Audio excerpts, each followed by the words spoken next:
Chapter 6, Lesson 3, we're going to look at dividing polynomials, and we're going to look at dividing them using long division. And then we'll introduce something called synthetic division, and then we may look at extrapolating. Now, the reason we want to look at division is because we've been doing a lot of talk these last couple lessons about linear factors and factors of these polynomials. And division really is a test for whether a number is a factor of something else. In other words, if we're dividing 56 by 8 and we divide it by 7 and then we multiply and we get a remainder of 0. If it divides evenly, meaning I get a remainder of 0, that means that both of these numbers are factors of 56. And if we do division and we get a remainder that's not 0, like 5 into 42, we get 8 with a remainder of 2, well, that tells me that 5 is not a factor of 42 and 8 is not a factor of 42. So division really serves as a test of whether one number is a factor of another. Now, we've been talking a lot about these linear factors of polynomials. What if we don't know if a linear expression is a factor of a polynomial? In other words, how do we know that x plus 1 is a factor of x squared minus 3x plus 2, let's say? Well, division is going to be the way that we figure that out. And so we're going to look at long division first, just so you understand that long division can be done really with polynomials the same way that we do it with regular numbers. And what I'm going to do here is I'm going to do both of these problems side by side so you can see how they're related to each other. So I'm going to divide 3 into 113, and I'm also going to divide x minus 3, that linear possible factor, into x squared plus 3x minus 12.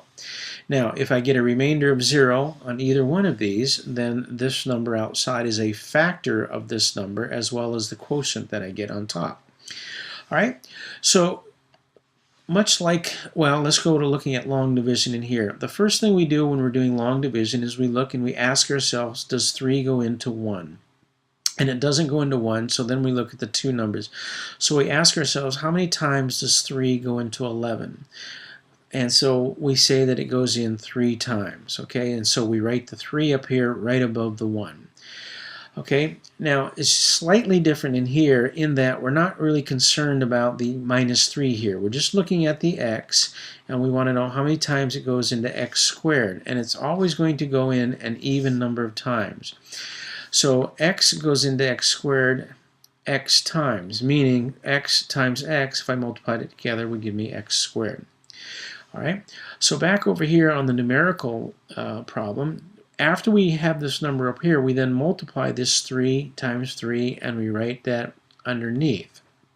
Okay, so we're going to do the same thing here, but again, we're a little bit different. We're going to multiply it by both. We're going to distribute it to both. So we're going to multiply x times x and get x squared. And then we're going to multiply x times negative 3, and that's going to give us negative 3x. Now, what we do here then is we then subtract. Now, notice this is positive. So what do we actually do? We actually change the sign of this 9 and make it negative 9 because we subtract. So we actually change the sign. So we're going to need to change the sign, but again, a little slight difference here. We're going to need to change the sign of both. So I'm going to need to change the sign of this negative x squared, and I'm going to need to change the sign of this negative 3x, okay? So we change the sign, and then we add them together. So 11 minus 9 is 2. So we're going to do the same thing here. X squared minus x squared is 0. 3x and 3x is going to give me 6x. Now, the next thing I do is I bring down the next number before I do my next division problem. So I'm going to bring down my next number here. All right, so now I'm going to ask myself, how many times is 3 going to go into 23? So I repeat the process that I began here. How many times does it go in? I write the number, I multiply and subtract. So 3 goes into 23 7 times, okay, and then we multiply 21, and then we change the sign, and then we add it. Okay, so we'll do the same thing here. X, again, forget the negative 3, we'll just go x into 6x is 6 times, because 6 times x is 6x, and then 6 times negative 3 is negative 18. Now, again, remember we have to change the sign, and then we're going to add. So that's 0, and so this will be positive 6. Now notice there isn't anything else to bring down, so this is a remainder. So what does that tell me? That 3 is not a factor of 113, and 37 is not a factor of 113. Now, usually I can write my remainder by taking the remainder, 2, and putting it over this 3. So that's a positive 2. So 37 plus 2/3, or 37 and 2/3. Now over here we have a remainder of 6. There's nothing else to bring down, so this is my remainder. So what does that tell me? Well, it tells me that x minus 3 is not a factor of this, and x plus 6 is not a factor of this polynomial. So then how do we write our remainder? We write our remainder the same way we did here. This is a positive 6 then over x minus 3. So this would be the answer to my division problem, and it tells me that, again, x minus 3 is not a factor of this polynomial, and x plus 6 is also not a factor of this polynomial. So you can see there are some similarities between doing long division with polynomials and doing long divisions with numericals, numbers like we've done in the past. So just a couple of things. We're only looking at this one first term of the polynomial when we're dividing, and then you have to remember to change the sign of both, but again, it's just like we did here. We just change the sign and then we add those together. Okay, so that's long division. In the next video, I'll do 6 or 7 problems, and you can watch as many as you need, but I'll do some practice doing long division and then determining whether this is actually going to be a factor of this polynomial or not.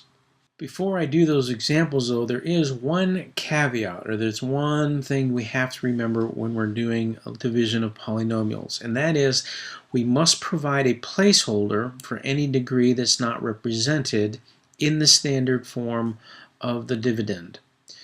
Okay, and what I mean here is, in this case, x plus 4 divided by x minus 2. If I was going to divide x to the 4th, I think I said x plus 4, x to the 4th plus 1 divided by x minus 2, I'm going to have a problem. I need to put a placeholder for each degree that's not in standard form, meaning I have an x to the 4th.